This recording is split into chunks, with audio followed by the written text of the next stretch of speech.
ہو از Jesus? یسوع کون ہے؟ اس کا پیراگراف نمبر 7 to 18۔ اس کے صدر بین الاقوامی صدر بھائی شاکیرین ہیں۔ مجھے کئی سالوں پہلے اس سے متعارف کروایا گیا تھا۔ آپ میں سے بہت سارے اس بارے میں جانتے ہیں۔ جبکہ میز پر بہت زیادہ ٹیلی گرامز کا ڈھیر لگا ہوا تھا اور ان میں سے کچھ دیکھ رہا تھا تو میں نے ایک بہن کا خط دیکھا جس کا نام شکاریان تھا، جو کینسر سے مر رہی تھی، اور کسی طرح خداوند مجھے وہاں لے گیا، اور جب اس نے شفا پائی تو وہیں میری ملاقات شکاریان گھرانے سے ہوئی تھی۔ اسی جگہ ڈاکٹر تھیوڈوس پالوس نے بپتسمہ لیا تھا، جبکہ وہ خود ایک ڈاکٹر، ایک یونانی ڈاکٹر تھا۔ اس نے کہا، وہ اعتقاد جس پر تم لوگوں کو تیار کر رہے ہو ایک جھوٹا اعتقاد ہے۔ کہا، یہ عورت وہاں لیٹی مر رہی ہے۔ جب میں گھر کے اندر گیا تو پہلی بات جو اس نے کہی، اب جب تم اندر جاؤ، کہا، تو تعظیماً خاموش ہو جانا، کیونکہ وہ عورت مر رہی ہے۔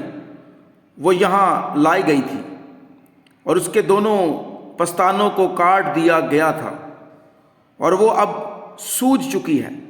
کہا گیا، اب اسے مرنا ہی ہے، اور کہا گیا، تم اس بارے میں کچھ نہیں کر سکتے ہو۔ اور میں تھوڑی دیر کے لیے صرف اس کی باتیں سنتا رہا۔ اس نے کہا، اب بالکل خاموش رہنا، زیادہ زور سے دعا یا اور کچھ مت کرنا۔ کہا، اپنی چھوٹی سی دعا کرنا اور واپس نیچے چلے آنا۔ میں نے کہا، جی ہاں جناب۔ پس میں آگے بڑھا۔ میں جانتا تھا کہ میں ان باتوں پر غور نہیں کرنے والا تھا۔ آپ بھی یہ جانتے ہیں۔ اور میں نے کہا، میں اوپر گیا اور وہاں مجھے یقین ہے میں نے اسے لیا۔ اب میں نے اسے لے لیا اور میں اوپر چلا گیا، اور فلورنس تب ایک جوان خوبصورت نوجوان خاتون تھی، اور روز اور باقی سب بھی وہاں تھے۔ وہ سب دعا کر رہے تھے اور ان کی ماں وہاں بے ہوش پڑی ہوئی تھی، کچھ دنوں سے بے ہوش پڑی ہوئی تھی اور سوج چکی تھی۔ اور پس میں دعا کرنے کے لیے گھٹنوں کے بل ہو گیا، اور جب میں نے دعا کی تو وہاں خداوند کا فرشتہ آ گیا، اس بستر کے پاس آ گیا۔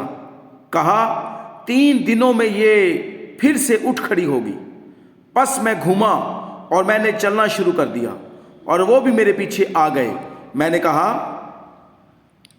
میں یہ خداوند کے نام میں کہتا ہوں، وہ اٹھ کھڑی ہوگی۔ اور پس وہ سب چلانا شروع ہو گئے تھے۔ فوراً ڈاکٹر پالوس آ گیا اور مجھے گھر سے نکالنے ہی والا تھا، اور اس نے میں نے کہا، بلکہ اس نے کہا، وہی اعتقاد۔ اور میں نے کہا، خیر، ان لوگوں کو اس جھوٹی امید کے تحت تیار کر رہے ہو، وہ عورت مر رہی ہے۔ میں نے کہا، آپ کے تمام اعداد و شمار کے مطابق وہ مر رہی ہے، مگر خداوند کے کلام کے مطابق نہیں، سمجھے؟ میں نے کہا، وہ زندہ رہے گی۔ یہ حماقت ہے، اس نے کہا، تمہیں ابھی اسی جگہ سے چلے جانا چاہیے، یہاں سے باہر نکل جاؤ۔ اور بھائی شاکیرین سامنے آ گیا اور کہا، 1 منٹ ٹھہرے، دیکھیں، کہا، ہمارا ڈاکٹر ہونے کے تحت ہم نے آپ کو بھی یہاں بلایا اور ہم آپ کو سراہتے ہیں۔ کہا، مگر ہم نے بھائی برینم کو بھی بلایا ہے۔ آپ کی امیدیں، آپ نے ہمیں کچھ نہیں دیا ہے، وہ ہمیں امید دے رہا ہے، سمجھے؟ اور میں نے کہا، میں آپ کو بتاتا ہوں کہ میں کیا کروں گا۔